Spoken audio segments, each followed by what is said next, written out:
अच्छा जी, हमारी discussion overhead absorption को लेके उसकी अकाउंटिंग ट्रीटमेंट पे चल रही थी और कल हमने जो बातें की उसमें हमने एब्जॉर्प्शन के प्रोसेस को लेके हम एब्जॉर्प्शन रेट डिटरमिन करते हैं 5 स्टेजेस को फॉलो करके। फिर हम हर प्रोडक्ट को जब बनाते हैं, जैसे जैसे बनाते हैं, वर्क इन प्रोसेस अकाउंट में उसकी कॉस्ट अक्यूमुलेट करते हैं और फिर वहाँ पे वर्किंग प्रोसेस में जब कॉस्ट अक्यूमुलेट कर रहे हैं तो डायरेक्ट कॉस्ट तो हम मेजर करके एक्यूरेसी से उस वर्किंग प्रोसेस को चार्ज कर देते हैं। ओवरहेड कॉस्ट हम एब्जॉर्ब करते हैं इस कैलकुलेशन की मदद से और ये प्रोसेस पूरा साल चलता रहेगा। डेबिट साइड पे ओवरहेड पे एक्चुअल कॉस्ट आती रहती है, क्रेडिट साइड पे ओवरहेड अकाउंट क्रेडिट होकर डेबिट वर्किंग प्रोसेस इस ओवरहेड एब्जॉर्ब्ड अमाउंट से करते जाते हैं। हम इसको ओवरहेड एब्जॉर्ब भी कहते हैं, इसको ओवरहेड रिकवर्ड भी कहते हैं, इसको ओवरहेड चार्ज्ड भी कहते हैं। सो एब्जॉर्ब्ड, रिकवर्ड, चार्ज्ड, इन सब का मतलब एक ही लिया जाता है। एब्जॉर्ब्ड, रिकवर्ड, चार्ज्ड, ये हमारी कॉस्ट अकाउंटिंग लैंग्वेज में एक ही मतलब लिया जाता है। फिर पीरियड एंड पे हम कंपेयर करते हैं actual overhead and absorbed overhead को। एक्चुअल ओवरहेड हमारे ओवरहेड की डेबिट साइड पे आ रहे होते हैं, एब्जॉर्ब्ड ओवरहेड हमारे ओवरहेड अकाउंट की क्रेडिट साइड पे आ रहे होते हैं और उसकी बेस पे हम देखते हैं ओवर एब्जॉर्प्शन या अंडर एब्जॉर्प्शन कितनी है और ओवर एब्जॉर्प्शन अंडर एब्जॉर्प्शन की इम्प्लीकेशन। ओवर एब्जॉर्प्शन की इम्प्लीकेशन क्या है, इसकी एडजस्टमेंट, अगर हमारी सारी आउटपुट बिकी है तो एडजस्टमेंट क्या डलती है। मकसद क्या है कि हमारी जो ओवर एब्जॉर्प्शन, एक जो एरर हमारे सिस्टम में आ गई है उस एरर को ठीक करना। उस एरर को ठीक करने के लिए हमें ओवरहेड अकाउंट को डेबिट क्रेडिट साइड बराबर करके जीरो करनी होती है। तो ये जो फैक्ट है ये ओवरहेड अकाउंट को जीरो कर देता है, डेबिट क्रेडिट साइड बराबर कर देता है और ये जो फैक्ट है over statement of cost of sale उसको रेक्टिफाई कर देता है। Over statement of cost of sale का मतलब डेबिट एक्स्ट्रा चला गया उस अकाउंट में, तो ये क्रेडिट जाके उसको एक्चुअल लेवल पे ले आता है। और इसी तरह हमने बात की थी अगर पार्शली प्रोडक्ट बिकी है तो फिर सारा कॉस्ट ऑफ सेल को क्रेडिट नहीं जाएगा, कुछ कॉस्ट ऑफ सेल को जाएगा, कुछ फिनिश गुड्स को जाएगा। अंडर स्टेटमेंट की इम्प्लीकेशन और उसकी एडजस्टमेंट एंट्रीज, इस पे भी हमारी कल बात हुई थी और हमने यहाँ तक ही डिस्कशन कल तक की थी। कोई सवाल कल के जाकर से मैंने क्विक एक रिकैप दिया कल की बातों का, किसी स्टूडेंट के जहन में कल की डिस्कशन से रिलेटेड कोई इशू, कोई चीज़ आपको समझ नहीं आई जिस पर आप मजीद क्लैरिफिकेशन चाहते हैं, पूछिए। अच्छा जी, एक इलस्ट्रेशन है, उसके बाद कुछ पास पेपर क्वेश्चन देखने हैं हमें। इलस्ट्रेशन नंबर 17, ये जो इलस्ट्रेशन नंबर 17 आरएफ लिमिटेड की हमारे सामने है, इसकी कुछ मल्टीपल रिक्वायरमेंट है। Let's have a look at the requirement first. Calculate production overhead absorption rate, हमें ओवरहेड एब्जॉर्प्शन रेट डिटरमिन करने की समझ थोड़ी है। Calculate over under absorption of fixed overheads, यहाँ पे मुझे लगता है इसको थोड़ा ठीक कर लीजिए, इसको हम फिक्स्ड ओवरहेड की जगह, क्योंकि ऊपर तो ये प्रोडक्शन ओवरहेड का जिक्र कर रहा है, मार्केट प्रोडक्शन ओवरहेड, ये टाइपो है, इसको ठीक कर लीजिए, इसको प्रोडक्शन ओवरहेड्स पढ़िए। रिक्वायरमेंट में पार्ट बी में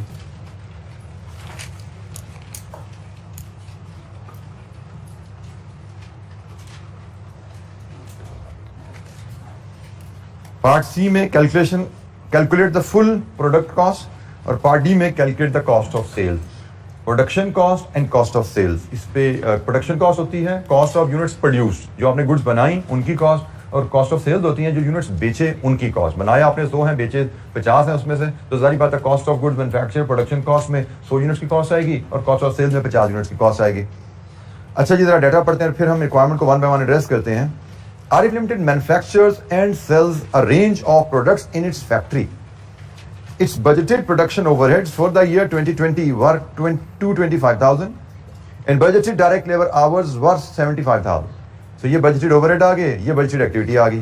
Actual results in the year 2020, साल के शुरू में बजट बनाया गया था, उसके बाद 2020 गुजरा, उसके actual results कंपाइल हुए। सेल्स 945,000 रुपीज़, ये रेवेन्यू हमने बुक किया है, जो हमने प्रोडक्ट बना के बेची हैं उनसे हमने इतने पैसे कमाए 945,000।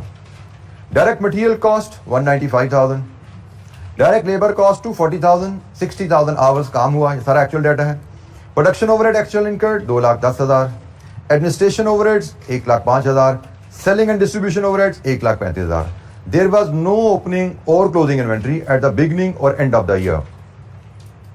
ओपनिंग या क्लोजिंग स्टॉक आपके पास नहीं था, ना साल के शुरू में ना साल के एंड पे। इसका क्या मतलब होता है, जितने यूनिट्स बनाए सारे बेच दिए, सिर्फ उतने ही बेचे, ठीक है। ओपनिंग भी जीरो था, क्लोजिंग भी जीरो है, ठीक है। तो मतलब ड्यूरिंग द पीरियड जितने यूनिट्स बने सारे के सारे बिक गए। तो ये जिसका मीनिंग हो गया, the company uses an absorption costing system and production overhead is absorbed using a direct labour hour rate. Absorption costing और एब्जॉर्प्शन की बेसिस है direct labour hour rate. One by one requirement पे बात करें। Calculate production overhead absorption rate. Absorption rate का formula क्या होता है जी?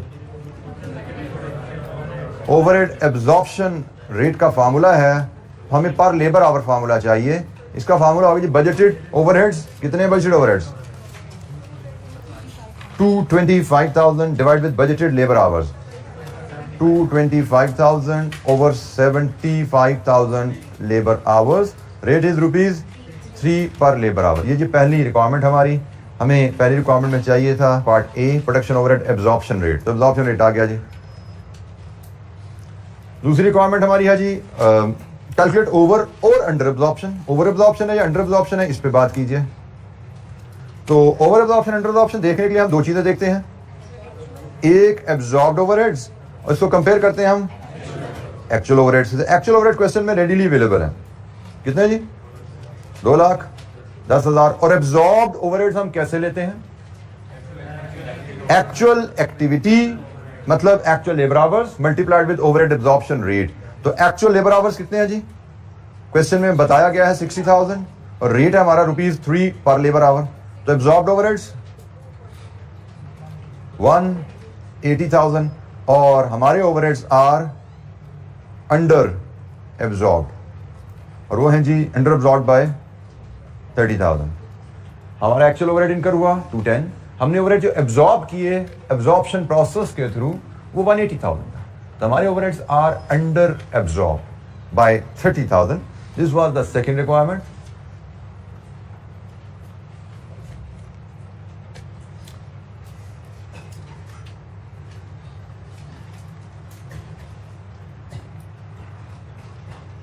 जी एनी क्वेश्चन, कोई सवाल यहां तक? पार्ट सी में हमें कहा गया जी फुल प्रोडक्शन कॉस्ट बताइए। तो फुल प्रोडक्शन कॉस्ट हम अगर क्वेश्चन पढ़ते हैं तो उसके कंपोनेंट्स आ रहे हैं जी 1, 2 एंड 3। मैं इसको नहीं कर रहा, ठीक, प्रोडक्शन ओवरहेड्स है, मैं इसी पे बात आ रहा हूं। फुल प्रोडक्शन कॉस्ट जब हमें कहा जाता है, आप एब्जॉर्प्शन कॉस्टिंग को फॉलो कर रहे हैं और आपसे कहा जाता है जी प्रोडक्शन कॉस्ट बताइए, फुल प्रोडक्शन कॉस्ट बताइए। तो full production cost absorption costing के तहत, full production cost using absorption costing से क्या मुराद है? एब्जॉर्प्शन कॉस्टिंग इसमें हम ओवरहेड्स को एब्जॉर्ब कर रहे हैं। इससे मुराद है जी आप इस डायरेक्ट मटेरियल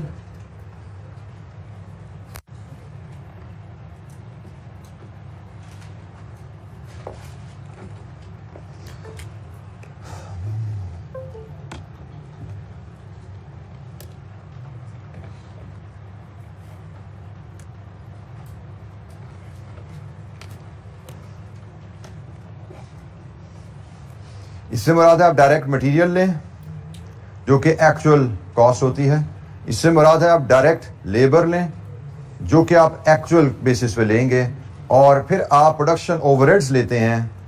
और यहाँ पे आपको याद रखना है कि जब एब्जॉर्प्शन कॉस्टिंग के तहत हम एब्जॉर्प्शन कॉस्टिंग सिस्टम को फॉलो करते हुए प्रोडक्शन कॉस्ट बना रहे हैं तो ओवरहेड हमेशा एब्जॉर्ब लिए जाते हैं।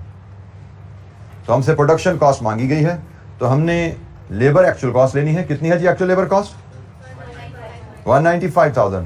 मटीरियल है labour, sorry this is material. Labour हमने लेनी है एक्चुअल कॉस्ट, दिस इज 240,000 और ओवरहेड लेने हमने एब्जॉर्ब्ड 180,000। तो हमसे जो प्रोडक्शन कॉस्ट मांगी गई है वो है जनाब ये टोटल बताइए इसका 615,000। ये है हमारी full production cost. Absorption costing के तहत, एब्जॉर्प्शन कॉस्टिंग के तहत प्रोडक्शन कॉस्ट में ओवरहेड एब्जॉर्ब्ड लिए जाते हैं, एक्चुअल ओवरहेड्स नहीं लिया जाते।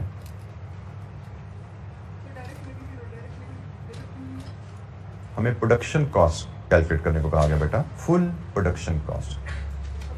फुल प्रोडक्शन कॉस्ट में क्या क्या आता है? सारी प्रोडक्शन कॉस्ट।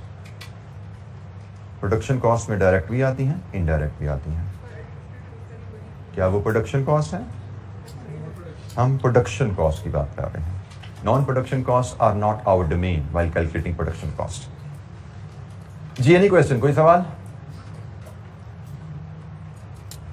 अच्छा जी पार्ट डी। पार्ट डी में हमसे कहा कि कॉस्ट ऑफ सेल बताइए। अच्छा यहाँ पे आप जरा तवज्जो कीजिएगा।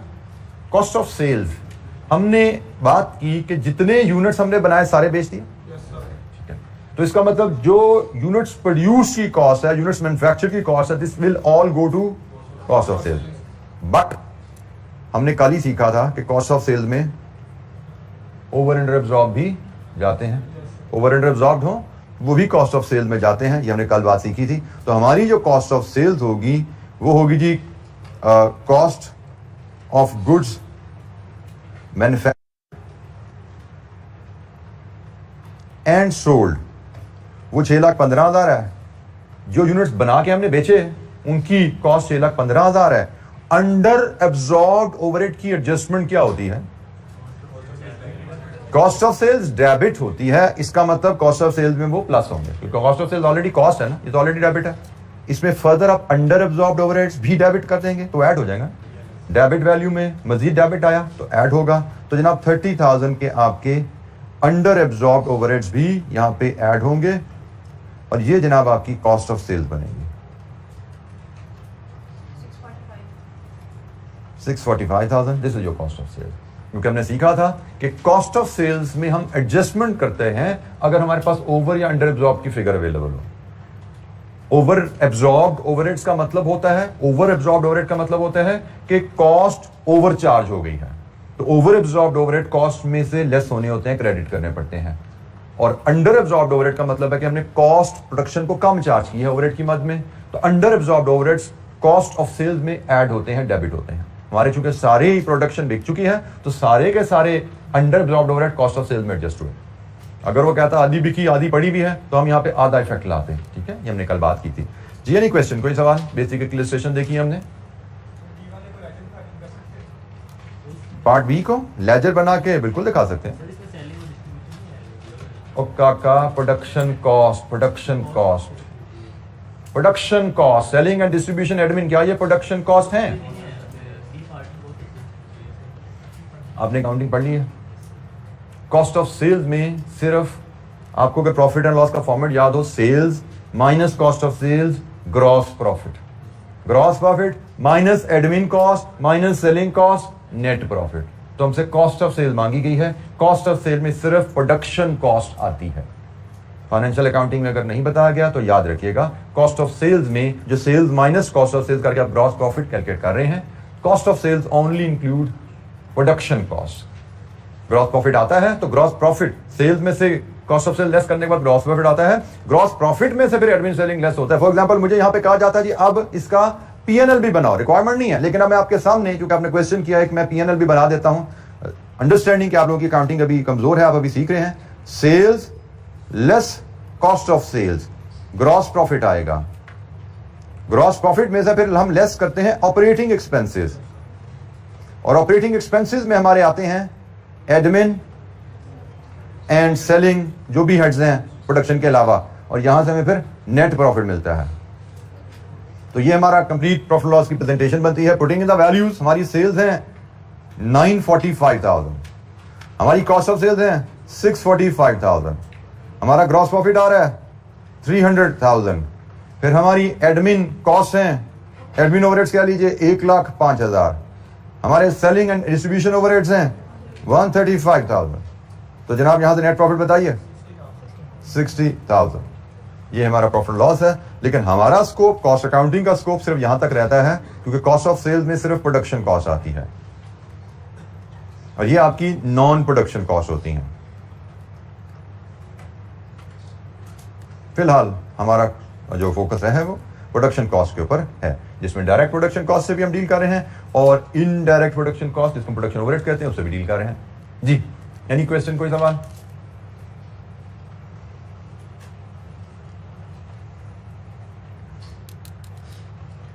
अच्छा जी, अब हम कुछ पास पेपर क्वेश्चंस को देखेंगे और रिलेटिवली पहले भी हमने कुछ क्वेश्चन देखे थे लेकिन वो थोड़ा सा इलस्ट्रेटिव स्टाइल के क्वेश्चन थे और कुछ ज्यादा पुराने क्वेश्चन थे। अब हम थोड़ा सा नए दौर में आते हैं और कुछ रिलेटिवली न्यू क्वेश्चन जो है उन पे नजर डालते हैं। जिससे सबसे पहले हमारे पास क्वेश्चन नंबर 5 है जी। हमारे पास उपल इंडस्ट्रीज का क्वेश्चन है जी। ऑटम 2017 का क्वेश्चन 3 है। ऑटम 2017 क्वेश्चन 3, 8 मार्क्स के 2 पार्ट्स हैं इसमें। Allocate actual overheads, cost of support department, support department service department एक ही बात है, actual overheads of support department to production department using repeated distribution method, ये पार्ट ए है। और पार्ट बी है compute under over applied overheads.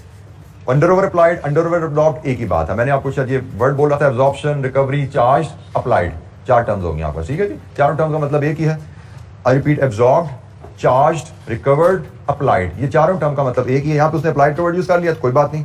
तो हमें एलोकेट करने हैं actual overheads of service department to production department using repeated distribution method, और applied over under applied overheads निकालने हैं for the month of June. Let's read the data, फिर देखते हैं कैसे लेकर चलेंगे।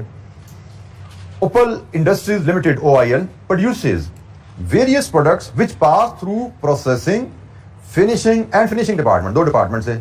Logistics and maintenance department provide necessary support, ये सर्विस डिपार्टमेंट है जी दो। Following information is available for OIL's records for the month of June. जून का रिकॉर्ड आ गया जी। चार डिपार्टमेंट है, प्रोसेसिंग, फिनिशिंग, लॉजिस्टिक, मेंटेनेंस। इनके बजटेड ओवरहेड्स क्या हैं और स्टार के साथ बताया गया है including apportionment of overhead cost of support department. Budgeted level पे ये कॉस्ट तकसीम कर दी गई है, अपोर्शनमेंट हो चुकी है। इसके बाद अगला कॉलम है एक्चुअल, इसमें चारों डिपार्टमेंट के खर्चे दिए गए हैं, एक्चुअल कॉस्ट। और बाय द वे यही हमारी रिक्वायरमेंट है कि एक्चुअल कॉस्ट में ये जो खर्चा आ रहा है इसको हमने सपोर्ट डिपार्टमेंट से प्रोडक्शन डिपार्टमेंट को एलोकेट करना है। उसने कहा जी बजटेड में ये अपोर्शनमेंट हो चुकी है, उसने मैं नोट से बता दिया, लेकिन एक्चुअल में अभी हमने इसको तकसीम नहीं किया। एक्चुअल में इसको तकसीम करना है रिपीटेड डिस्ट्रीब्यूशन मेथड से। तो एक्चुअल डाटा में तकसीम करना हो, बजटेड डाटा में तकसीम करना हो, मेथड तो वही है, रिपीटेड डिस्ट्रीब्यूशन मेथड, हमें उसमें कोई दिक्कत नहीं आने वाली। तो जनाब ये एक्चुअल डाटा आ गया। इसके बाद मजीद उसने कहा जी डायरेक्ट लेबर आवर्स में बजटेड क्या थे और एक्चुअल क्या हुए। Cost of support departments are apportioned as under. Logistic department ने प्रोसेसिंग, फिनिशिंग और मेंटेनेंस को सर्विस दी, और मेंटेनेंस डिपार्टमेंट ने प्रोसेसिंग, फिनिशिंग और लॉजिस्टिक को सर्विस दी। तो रेसिप्रोकल सर्विसेज हैं, रिपीटेड डिस्ट्रीब्यूशन मेथड है, हमें ये ओवरहेड्स लेने हैं और इसमें सर्विस डिपार्टमेंट को रिपीटेड डिस्ट्रीब्यूशन मेथड से तकसीम करना है। 5 मार्क्स, स्ट्रेट फॉरवर्ड कैलकुलेशन है जी, कोई हमें इसमें इंशाअल्लाह चैलेंज नहीं आने वाला। Let's start question number 5। हमारे टोटल 4 डिपार्टमेंट्स हैं, 1, 2, 3 और 4, और एक कॉलम हमें बेसिस के लिए चाहिए होता है। ये जी हमारा फॉर्मेट होता है, स्टैंडर्ड फॉर्मेट है रीअपोर्शनमेंट के लिए, बेसिस हैं, और हमारे पास जो डिपार्टमेंट 4 गिवन है, processing, finishing, logistics and maintenance, मैंने एब्रीवेट कर दिया जी इनको, जरा एक फर्स्ट लेटर से लिख दिया इनको। और हमारे पास एक्चुअल ओवरहेड्स की डिटेल हमें दी गई है हर डिपार्टमेंट की, 536,000, 258,000, 56,700 एंड 45,000। ये जी हमारे पास एक्चुअल ओवरहेड्स गिवन है, और हमसे कहा गया रिपीटेड डिस्ट्रीब्यूशन को अप्लाई कीजिए। रिपीटेड डिस्ट्रीब्यूशन के लिए हमारे पास लॉजिस्टिक्स की भी रेशियोज अवेलेबल है परसेंटेजेस में, और मेंटेनेंस की भी परसेंटेजेस अवेलेबल हैं, हम इनको फीड करते हैं। लॉजिस्टिक्स की हैं जी 50, 40 एंड 10, ये परसेंटेजेस हैं, और मेंटेनेंस की हैं 35, 45 एंड 20, ये भी परसेंटेज में है, ठीक है जी। तो हमने इस डाटा को लेकर अब रीअपोर्शनमेंट करनी है। हम पहले लॉजिस्टिक्स को कर लें, पहले मेंटेनेंस को कर लें, वी आर एट लिबर्टी, लेकिन क्योंकि मेरे पास पहले लॉजिस्टिक्स सीक्वेंस में आ रहा था मैंने इसको लिख लिया जी। सबसे पहले लॉजिस्टिक्स 56,700 को तकसीम करना है, इसका 50%, इसका 40% और इसका 10%, 5670। इसके बाद बारी आती है मेंटेनेंस की। मेंटेनेंस की कॉस्ट अब तकसीम होगी 50670। मेंटेनेंस के पास अब टोटल खर्चा हो चुका है 50670, दोनों को सम करके इसको तकसीम करना है। इसका 35%, इसका 45%, 802 राउंड ऑफ करके लिखेंगे, तो इसका 20%, 10134।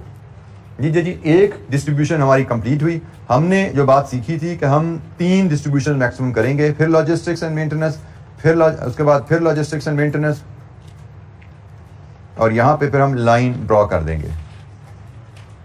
हमने ये डिस्कशन की थी कि हम इस तरह प्रेजेंट करते हैं, मैक्सिमम 3 डिस्ट्रीब्यूशन तक हम जाएंगे।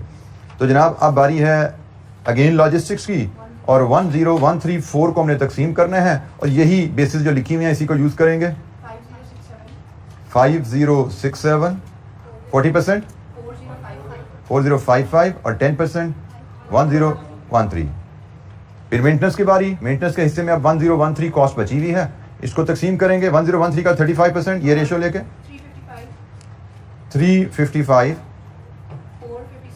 456 203। लीजिए जी, ये दूसरी डिस्ट्रीब्यूशन भी कंप्लीट होगी। अब लास्ट राउंड ऑफ डिस्ट्रीब्यूशन पे जाएंगे, जिसमें सबसे पहले हम ये 203 को डिस्ट्रीब्यूट करेंगे, और इसको ये मेंटेनेंस की बेसिस पे जाना है। इसमें सॉरी ये लॉजिस्टिक्स की है, लॉजिस्टिक्स की ये बेसिस है जो हमारे पास 50%, 102 40%, 81 और ये 20 हो गया। और नाउ लास्ट स्टेप 20 को हमने तकसीम करना है, और इसके लिए मैं एक बार फिर आपको याद दहानी के लिए लिख दूं, हम मेंटेनेंस को तकसीम करने जा रहे हैं। अब 35 45 और 20% नहीं होगा, अब हमने सर्विस को हिस्सा नहीं देना, अब 35 और 45 में इसको तकसीम करना है। तो मतलब 35/80 एंड 45/80, तो 25 का 35/80 sorry 8.75 will make it 9 and this will be 11।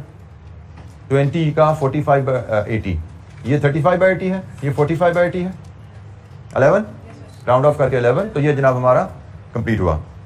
तो हमारा पहला जो काम था एक्चुअल ओवरहेड्स, हमने सर्विस डिपार्टमेंट या सपोर्ट डिपार्टमेंट से ओवरहेड निकाल के सारे प्रोडक्शन डिपार्टमेंट में कंप्लीट कर दिए। सम करके बताइए कितना सम आता है? 587 618 और नेक्स्ट डिपार्टमेंट 308 085। लीजिए जी, एक्चुअल ओवरहेड्स प्रोडक्शन डिपार्टमेंट्स के हमारे पास आ गए।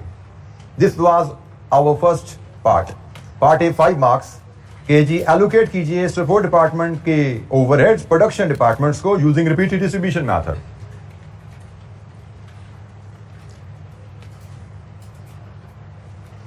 पार्ट ए हमें पता है हमने अलग पेज पे करना होता है, तो ये पार्ट ए हमारा क्लोज हो गया। पार्ट बी अब हमें नेक्स्ट पेज पे जाना पड़ेगा। किसी स्टूडेंट को यहाँ पे रिपीटेड डिस्ट्रीब्यूशन में एनी क्वेश्चन? आल्दो हमने पहले भी काफी एक्टिविटीज की हैं, फिर भी कोई सवाल, कोई दिक्कत? Part B, compute under over applied overheads for the month of June. तो अंडर ओवर अप्लाइड ओवरहेड्स कैसे आते हैं? अप्लाइड या एब्जॉर्ब्ड ओवरहेड का डिफरेंस एक्चुअल ओवरहेड से लिया जाता है। तो हम पहले डिपार्टमेंट, हमारे पास 2 डिपार्टमेंट है जी, 2 प्रोडक्शन डिपार्टमेंट हैं। इन 2 प्रोडक्शन डिपार्टमेंट में हमने देखने हैं इनके अप्लाइड ओवरहेड्स कितने हैं, और हमने इन 2 प्रोडक्शन डिपार्टमेंट के देखने हैं इनके एक्चुअल ओवरहेड्स कितने हैं। ठीक है, तो हमें 2 production department P and F, ये 2 डिपार्टमेंट्स हैं हमारे। हम इनके अप्लाइड, क्योंकि उसने अप्लाइड की टर्म यूज किया तो मैं भी अप्लाइड की टर्म लिखता हूं। अप्लाइड ओवरहेड्स क्या है वो निकालेंगे और एक्चुअल ओवरहेड से कंपैरिजन करेंगे। अप्लाइड ओवरहेड्स यहां पे कैसे आते हैं? हमें बताया गया है कि ओवरहेड की एब्जॉर्प्शन होगी बेस्ड ऑन डाटा जो हम समझते हैं, that will be on the basis of direct labour our. तो जब डायरेक्ट लेबर आवर की बेसिस पे एब्जॉर्प्शन होनी है तो अप्लाइड ओवरहेड आपकी आएंगे actual labour hours multiplied with overhead absorption rate per labor hour. This should give you applied overhead for each department, और इस applied overhead को आप actual overhead से कंपेयर करेंगे, जो कि ऑलरेडी आप पार्ट ए में ले चुके हो। एक्चुअल ओवरहेड्स आपके पास पार्ट ए में जो फिगर्स आ रही हैं ये जनाब 587 618 एंड 308 085। ये जी आपका फॉर्मेट आ गया। अप्लाइड ओवरहेड निकालेंगे और उसको एक्चुअल ओवरहेड से कंपेयर करेंगे। अप्लाइड ओवरहेड कैसे आएंगे? एक्चुअल लेबर आवर्स को ओवरहेड एब्जॉर्प्शन रेट पर लेबर आवर से मल्टीप्लाई करना, अप्लाइड ओवरहेड लेना। अप्लाइड ओवरहेड को actual overhead already part A में आप ले चुके हैं, उससे कंपैरिजन करके ओवर या अंडर अप्लाइड ओवरहेड्स आप लेंगे। तो हम करेंगे क्या कि ओवर को विदाउट ब्रैकेट और अंडर को इन ब्रैकेट शो कर देंगे। जिसका मर्जी शो कर दो, फर्क नहीं पड़ता। ओवर को ब्रैकेट में डाल दो, कोई फर्क नहीं पड़ता। मकसद है कि डिफरेंशिएट हो जाए हमारे, कहाँ पे ओवर है कहाँ पे अंडर है। जी ये हमारा प्लान है, अब इस प्लान को हमने पॉपुलेट करना है। Any question? No issue. यही है जी हमारी अंडरस्टैंडिंग, ये सीखा हमने। तो डाटा फीड करना शुरू करते हैं जी। 2 डिपार्टमेंट्स, दोनों के एक्चुअल लेबर आवर्स हमें गिवन है 14350 एंड 9800। फिर हमें ओवरहेड एब्जॉर्प्शन रेट चाहिए। ओवरहेड एब्जॉर्प्शन रेट कैसे आएगा? Budgeted overhead divide with budgeted labour hours, दोनों के अवेलेबल हैं। एक डिपार्टमेंट के हैं जी 560,000 डिवाइड विद 14,000, कितना आया?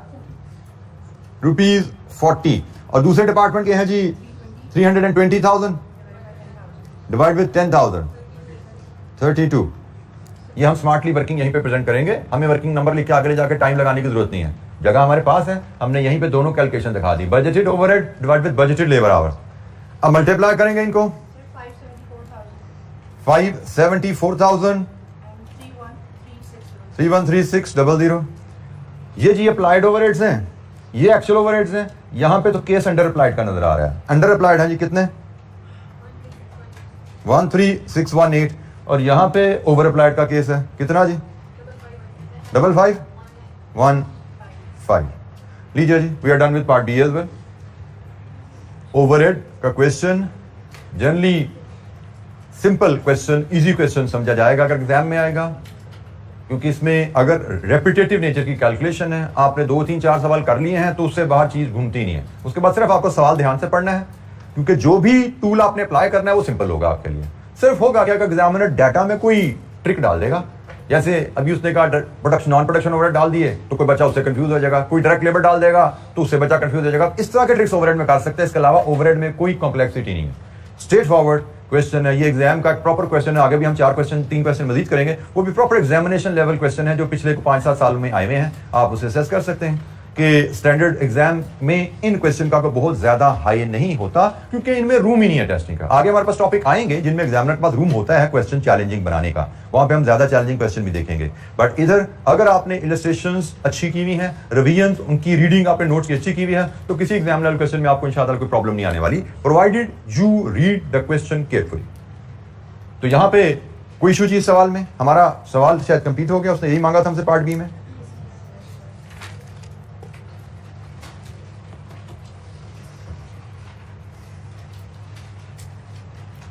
अच्छा, जब हम जरा पार्ट क्वेश्चन 6 को देखेंगे। क्वेश्चन 6 देखते हैं जी इसमें क्या कुछ हमें कोई नया मिलता है या नहीं मिलता। और मैं फिर एक बार बता दूं, प्रेजेंटेशन का फॉर्मेट मैटर नहीं करता। मेरा फॉर्मेट जो मैंने आपसे क्लास में शेयर किया एग्जामिनर के फॉर्मेट से डिफरेंट है, इससे फर्क नहीं पड़ता। As long as we are getting the same answer, right answer, कोई इशू नहीं है। बस एक सिर्फ ख्याल रखना होता है, मैं बार बार बताता हूं कि फॉर्मेट एफिशिएंट होना चाहिए। हम कोई ऐसा फॉर्मेट ना ले लें जिसमें हमारा टाइम ज्यादा लग जाए, हमें फॉर्मेट को एफिशिएंट रखना है। मैंने एक फॉर्मेट से सवाल किया, एग्जामिनर का फॉर्मेट देखा, मैंने जो सोच के फॉर्मेट किया था, एग्जामिनर का फॉर्मेट मैंने देखा, मुझे लगा एग्जामिनर का फॉर्मेट तो बड़ा शॉर्ट है, फिर मैं उस फॉर्मेट को समझ लूंगा, यार ये इसने कैसे बनाया था, इसमें तो बड़ा टाइम बचता है, फिर मैं सीख लूंगा। लेकिन मुझे लगा भी मेरा भी इतना सवाल इतने से एरिया में हुआ है, इसका भी इतने से एरिया में है, तो मुझे भी समझने की जरूरत नहीं उसने कैसे कॉलम रोज बनाया। मेरी presentation okay, I am okay with it. अच्छा जी, एम्पर लिमिटेड का सवाल है क्वेश्चन 6। इसमें कुछ डाटा डिफरेंटली प्रेजेंट किया गया है। Let's read the requirement. Budgeted overhead application rate for each department. ये मुझे ऊपर ये लिखा तो नहीं हुआ था, लेकिन शायद वो कह रहा है कि कैलकुलेट, ये वर्ड जो है कैलकुलेट का शायद यहां मिसिंग हो गया। Calculate budgeted overhead application rate for each department. Application rate, absorption rate, recovery rate, charge rate, same बात। तो एप्लीकेशन रेट बनाना है, the total and departmental actual cost for each unit. Her product की total cost क्या है, हर product की departmental cost क्या है, actual cost, ठीक है जी, फॉर ईच प्रोडक्ट ये बनानी है जी हमने। और इसके बाद कहते हैं जी ओवर और under applied overheads for each department. हर डिपार्टमेंट के ओवर अंडर अप्लाइड ओवरहेड्स बनाने हैं। तो लेट्स रीड द क्वेश्चन और फिर वन बाय वन इनको एड्रेस करना शुरू करते हैं। Amber limited manufactures a single product. Following information pertaining to the year 2024 has been extracted from records of the company's 3 production department. Budgeted data है और actual data भी है, तीनों डिपार्टमेंट्स का। हमें क्या क्या अवेलेबल है, मटेरियल की cost rupees in million, budgeted भी है, एक्चुअल भी है। लेबर आवर्स बजटेड भी है, एक्चुअल भी है। मशीन आवर्स बजटेड भी है, एक्चुअल भी है। ये तीनों डिपार्टमेंट का डाटा, मटेरियल कॉस्ट है, लेबर आवर्स हैं, मशीन आवर्स हैं। हर डिपार्टमेंट का बजटेड डाटा, हर डिपार्टमेंट का एक्चुअल डाटा अंडर 3 हेड्स हमें गिवन है। आगे चलते हैं जी। एल प्रोड्यूस्ड 3.57 मिलियन यूनिट्स, ये प्रोडक्शन की डिटेल आ गई। प्रोड्यूस का मतलब एक्चुअल प्रोडक्शन हमारी 3.57 मिलियन है during the period. The budgeted labour rate is ₹120 per hour. Budgeted labour rate, हमने लेबर को सैलरी देनी थी 120 पर आवर के हिसाब से। The overheads of department A is budgeted at 5 million. Department A के budgeted overhead for department B at 15% of direct labour cost. Department B का budget overhead का 15% ऑफ लेबर कॉस्ट था और डिपार्टमेंट सी का budget 5% of prime cost था of the respective department. जिस department की बात कर रहे हैं उसी डिपार्टमेंट की डिटेल के मुताबिक। सो सी का आपका जो बजट था, एस्टीमेट था 5% of prime cost. Prime cost क्या होता है? डायरेक्ट कॉस्ट का सम। इसमें डायरेक्ट मटेरियल भी आएगा, इसमें डायरेक्ट लेबर भी आएगी और इसमें डायरेक्ट एक्सपेंसेस भी आते हैं अगर अवेलेबल हो। इस क्वेश्चन में डायरेक्ट एक्सपेंसेस का जिक्र नहीं है, डायरेक्ट मटेरियल डायरेक्ट लेबर है, बट इसका मतलब ये नहीं कि आप आगे चल के डेफिनेशन ही भूल जाओ। डायरेक्ट एक्सपेंसेस भी प्राइम कॉस्ट का हिस्सा होते हैं। Prime cost is sum of direct cost, all direct cost. अच्छा जी, ओवरहेड्स आर एलोकेटेड। अब यहां पे जो मैं आपसे कहता हूं गलत टर्म यूज करता रहता है, बेसिकली यहां पे राइट टर्म इज एब्जॉर्ब्ड या अप्लाइड होना चाहिए था। तो overheads are allocated on the following basis. Department A में मशीन आवर की बेसिस पे एब्जॉर्ब होते हैं या अप्लाई होते हैं। डिपार्टमेंट बी में लेबर आवर की बेसिस पे अप्लाई होते हैं। डिपार्टमेंट सी में परसेंटेज ऑफ प्राइम कॉस्ट की बेसिस पे अप्लाई होते हैं। ये भी एक एप्लीकेशन की बेस होती है।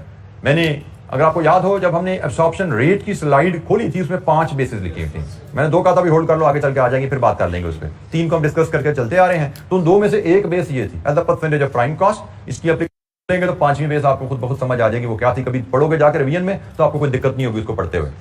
तो एनीवेज, हमें उससे कहा 3 डिपार्टमेंट्स हैं, तीनों की एब्जॉर्प्शन या एप्लीकेशन, ओवरहेड एप्लीकेशन की बेस क्या है।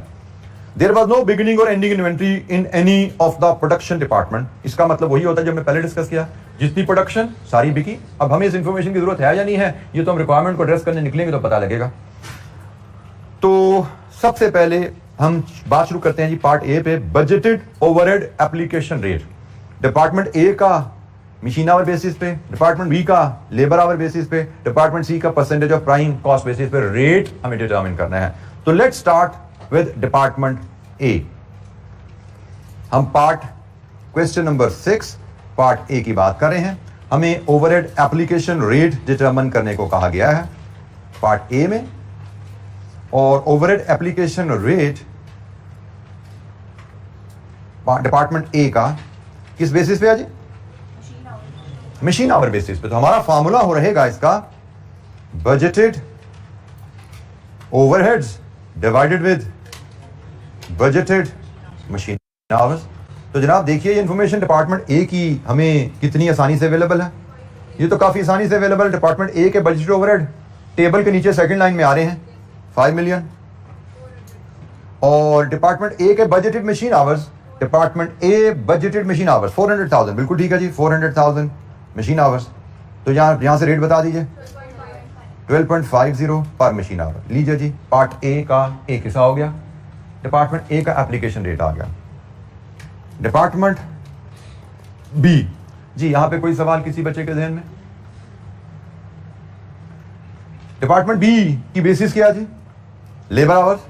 तो इसका फार्मूला होगा जी budgeted overheads divided with budgeted labour hours.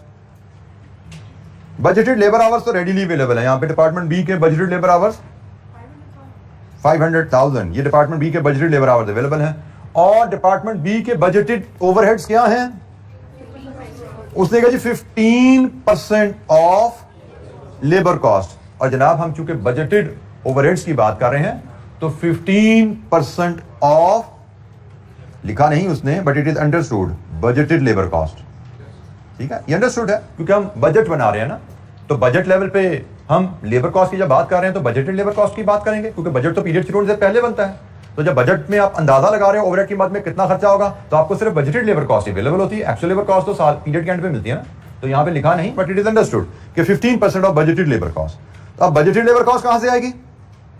Department B के budgeted labour hours into rate. Hours भी दिए हुए हैं उसने, रेट भी दिया हुआ है। आवर्स इनटू रेट करो तो कॉस्ट बन जाती है ना। 5 लाख बजटेड आवर्स हैं और हमें बताया गया भाई बजट में हमने अंदाजा लगाया था हम 120 पर आवर पे करेंगे।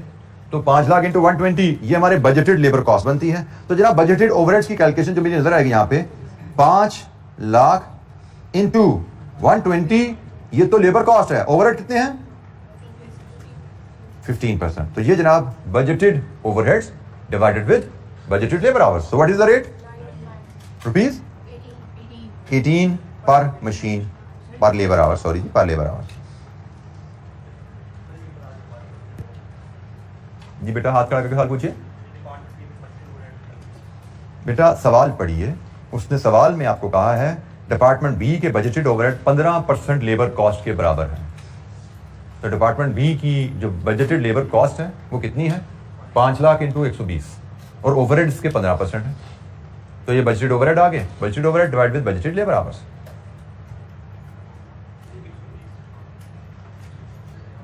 120 पर आवर आपको रेट लेबर का गिवन है. टेबल के नीचे पहली लाइन का आखिरी वर्ड. जी एनी क्वेश्चन?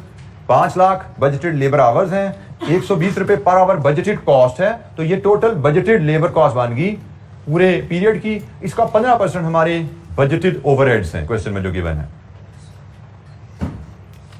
अच्छा जी, डिपार्टमेंट सी में हमें क्या बेसिस बताई गई एब्जॉर्प्शन की? As a percentage of prime cost. अब तो कीजिएगा इसका फार्मूला क्या होगा? इसका फार्मूला रहेगा जी budgeted overheads divided with budgeted prime cost. ये जी फार्मूला होता है, परसेंटेज में इसको लिया जाता है. ये ओवरहेड एब्जॉर्प्शन रेट अगर आपने किसी ऐसी बेस पे डिटरमिन करना जो रुपीज में है, कॉस्ट भी रुपीज में है, बेस भी रुपीज में है, तो परसेंटेज में ही आएगा ना फिर फार्मूला. जैसे हमने अपोर्शनमेंट में बात की थी, यहां पे कॉस्ट रुपीज में है, बेसिस आवर्स में है, तो रुपीज पर लेबर आवर आ गए. यहां पे कॉस्ट रुपीज में है, बेसिस मशीन में है, रुपीज पर मशीन आवर आ गए. यहां पे कॉस्ट भी रुपीज में है, बेस भी रुपीज में है, तो ये यकीनन परसेंटेज में ही आता है. तो हमें budgeted overhead over budgeted prime cost करें तो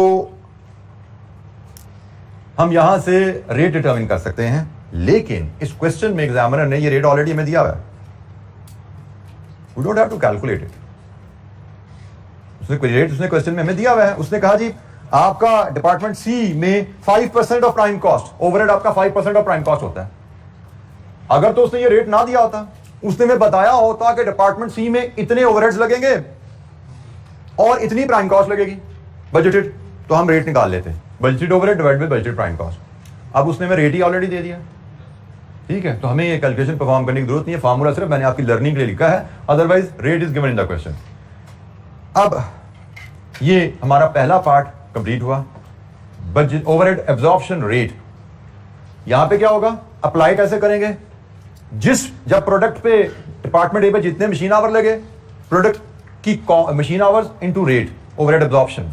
जितने लेबर आवर लगे, labour hour into rate absorption overhead absorb आ गए. यहां पे देखते हैं हम इसके लिए इस प्रोडक्ट पे कितनी प्राइम कॉस्ट लगी. Prime cost into rate will be overhead absorb. मतलब एक प्रोडक्ट पे आपकी प्राइम कॉस्ट 100 रुपए लगी है तो उसमें 5 रुपए ओवरहेड एब्जॉर्ब करेंगे. एक प्रोडक्ट पे आपकी कॉस्ट 1000 रुपए लगी है, उसमें आप 50 रुपए के ओवरहेड एब्जॉर्ब करेंगे. सो ओवरहेड का एब्जॉर्प्शन रेट अपने as a percentage of prime cost निकाली है कि भाई जितनी प्राइम कॉस्ट लगेगी उसका 5% हम ओवरहेड की मद में डाल देंगे. यहां पे क्या है? जितने इस प्रोडक्ट को बनाने में लेबर आवर लगेंगे 18 रुपए के हिसाब से ओवरहेड डाल देंगे. यहां पे क्या है? प्रोडक्ट को बनाने में जितने मशीन आवर लगेंगे 12.5 के हिसाब से ओवरहेड डालेंगे. और यहां पे क्या है? जितनी प्राइम कॉस्ट लगेगी 5% के हिसाब से ओवरहेड डाल देंगे. उसमें एस्टिमेशन ही है, तो एस्टिमेशन आप लेबर आवर पे बेसिस पे कर लो, मशीन आवर की बेसिस पे कर लो, प्राइम कॉस्ट की बेसिस पे कर लो. This and also approved base which is used in absorption costing. जी पार्ट ए.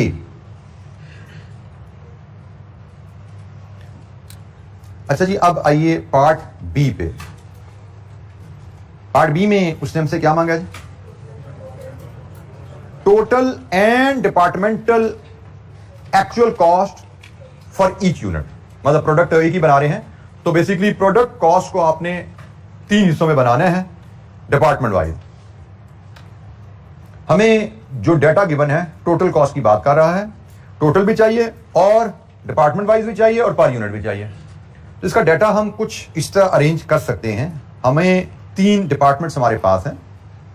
हम तीनों डिपार्टमेंट्स में अलग-अलग अगर मैं कॉलम बनाऊं इनके ए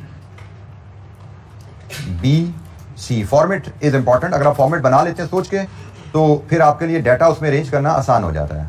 हमें total and departmental actual cost चाहिए. तो हमारे पास जो प्रोडक्ट कॉस्ट की जब हम बात करते हैं तो प्रोडक्ट कॉस्ट में हमारे पास जो डाटा अवेलेबल है, एक मटेरियल, एक लेबर और एक ओवरहेड्स। तो पहले इन सब का मैं यहां पे टोटल ले आता हूं, टोटल कॉस्ट डिपार्टमेंट वाइज आ रही है, फिर मैं इसको डिवाइड कर दूंगा यूनिट्स प्रोड्यूस से, तो मुझे कॉस्ट पर यूनिट आ जाएगी ए में, बी में, सी में, और फिर इसका टोटल कर दूंगा तो ये department wise cost per unit है, और यहां पे टोटल कॉस्ट पर यूनिट आ जाएगी। यही उसने हमसे मांगा है ना कि पर यूनिट कॉस्ट टोटल बताओ और डिपार्टमेंट वाइज बताओ।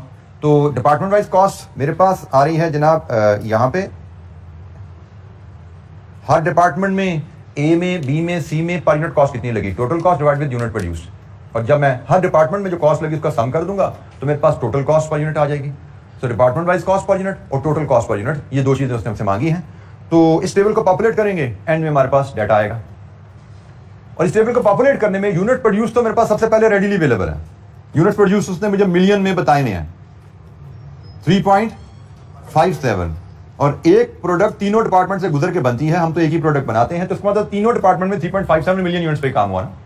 हमने पूरे पीरियड में ना ओपनिंग स्टॉक है ना क्लोजिंग स्टॉक है, 3.57 मिलियन यूनिट्स बनाए हैं, तो 3.57 मिलियन हर डिपार्टमेंट से गुजरे हैं तभी प्रोडक्ट कंप्लीट हुई है। तो हर डिपार्टमेंट ने 3.57 मिलियन यूनिट्स पे काम किया है। अब हम हर डिपार्टमेंट की कॉस्ट देखते हैं। मटेरियल की कॉस्ट एक्चुअल रेडीली अवेलेबल है रुपीज इन मिलियन में। मटेरियल की cost actual rupees in million में अवेलेबल है, मिलियन में ही लेकर चलते हैं, 80 मिलियन, बी में 150 मिलियन, सी में 120 मिलियन। मटेरियल की cost actual material cost rupees in million हमें रेडीली अवेलेबल है। फीड कर दिया आपने, ये जी मटेरियल की कॉस्ट हमारे पास यहां पे ये अवेलेबल है, ये मैंने फीड कर दिया। अब मुझे एक्चुअल लेबर कॉस्ट चाहिए। अच्छा, लेबर कॉस्ट तो नहीं दी गई, एक्चुअल आवर्स अवेलेबल है। एक्चुअल लेबर आवर्स मिल जाएं तो फिर मुझे उनको मल्टीप्लाई करना है एक्चुअल रेट से, फिर एक कॉस्ट आ जाएगी। क्या मुझे एक्चुअल रेट अवेलेबल है? ये बजटेड रेट है बेटा, दिस इज बजटेड रेट। मुझे एक्चुअल रेट चाहिए। बजटेड मतलब पीरियड के शुरू में जो अंदाजा लगाया था, मुझे एक्चुअल चाहिए। एक्चुअल रेट यहां पे अवेलेबल नहीं है, मुझे एक्चुअल चाहिए, बजटेड अवेलेबल है। I have no option but to assume कि एक्चुअल भी इसके बराबर ही रहा होगा। अब इस तरह की assumption आपके क्वेश्चन में अब चलती रहेंगी। बजट है हमारा पीरियड के शुरू में अंदाजा, एक्चुअल पीरियड के एंड पे भाई कितना खर्चा असल में कितना पर आवर पे किया हमने। हमें एक्चुअल चाहिए, क्वेश्चन में अवेलेबल नहीं है, बजट को ही हम एक्चुअल के बराबर फिर अज्यूम करते हैं। कभी हमें एक्चुअल चाहिए, क्वेश्चन में अवेलेबल नहीं है, तो क्वेश्चन में जो रेट अवेलेबल है हम अज्यूम कर लेते हैं यही एक्चुअल भी रहा होगा। हमारा अंदाजा एक्चुअल भी हमारे अंदाजे के मुताबिक रहा होगा, तो हम इस 120 को ही लेके चलेंगे। तो एक्चुअल आवर्स इनटू 120, तो चूंकि हम मिलियंस में काम कर रहे हैं तो डिपार्टमेंट ए के मैं 0.22 मिलियन आवर्स लूंगा और इसको 120 से मल्टीप्लाई करूंगा। तो डिपार्टमेंट ए की कॉस्ट कितनी आई लेबर की मिलियंस में? 20। Department B 40। डिपार्टमेंट बी के मैं एक्चुअल आवर्स लूंगा, 530,000 का मतलब 0.53 मिलियन, इसको 120 से मल्टीप्लाई करूंगा जी, 63.60। डिपार्टमेंट सी 240,000 मतलब 0.24 मिलियन लूंगा और इसको मैं मल्टीप्लाई करूंगा 120 से, तो इसकी कॉस्ट 28.80। मिलियंस में वैल्यूज हो तो 2 डेसिमल तक लिखते हैं, ये हमारी प्रैक्टिस होती है जी। एनी क्वेश्चन, कोई सवाल जी? बजटेड लेबर आवर का रेट है 120। तो हमें एक्चुअल रेट चाहिए, तो ये जो लास्ट लाइन है इस पैराग्राफ की, इससे हम नहीं कैलकुलेट कर सकते एक्चुअल? बेटा ये एक्चुअल ओवरहेड्स हैं, मैं डायरेक्ट लेबर रेट की बात कर रहा हूं। These are actual overheads, indirect cost, मैं डायरेक्ट लेबर के आवरली रेट की बात कर रहा हूं। ठीक है जी। एनी जी बेटा,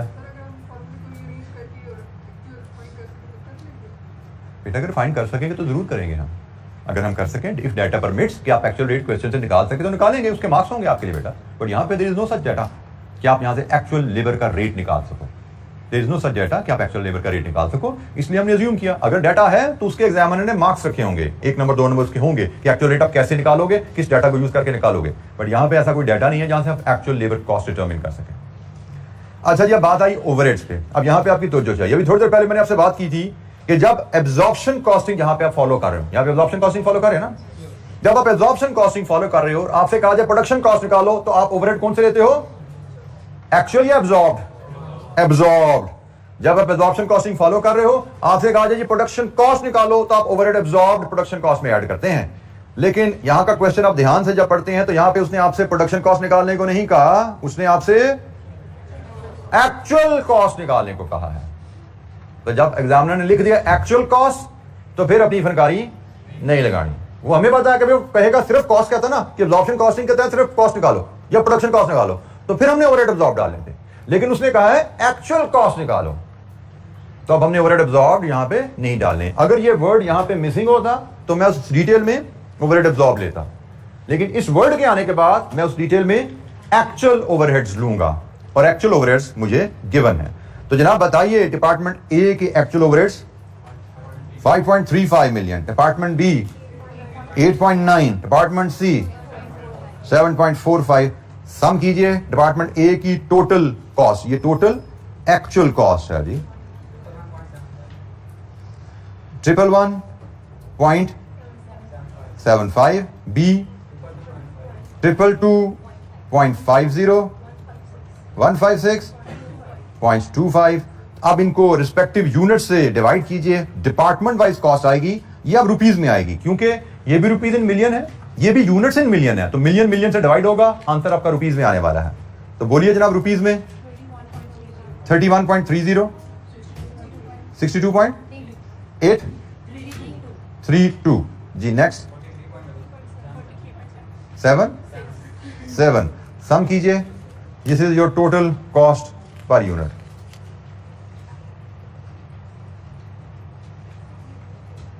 टोटल इज 137.59। लीजिए जी, हमारा पार्ट बी भी कंप्लीट हुआ। इसका part C over under applied overheads है। एक्चुअल ओवरहेड्स आपके पास गिवन है जी। ये अप्लाइड ओवरहेड के लिए ये एब्जॉर्प्शन रेट है। अप्लाइड ओवरहेड कैलकुलेट करना है हर डिपार्टमेंट का, और ओवर अंडर अप्लाइड की कैलकुलेशन आपको परफॉर्म करनी है। This is your home assignment. कोई इसमें दिक्कत होगी आप ग्रुप में डिस्कस कर सकते हैं, कल क्लास में डिस्कस कर सकते हैं। हम पार्ट सी होम असाइनमेंट में हैं, हम आगे चलेंगे, कल पार्ट सी को डिस्कस करके इसका प्रॉब्लम अगले क्वेश्चंस की तरफ मूव करेंगे हम। ठीक है जी, आज के लिए इतना ही। Thank you very much. अस्सलाम वालेकुम।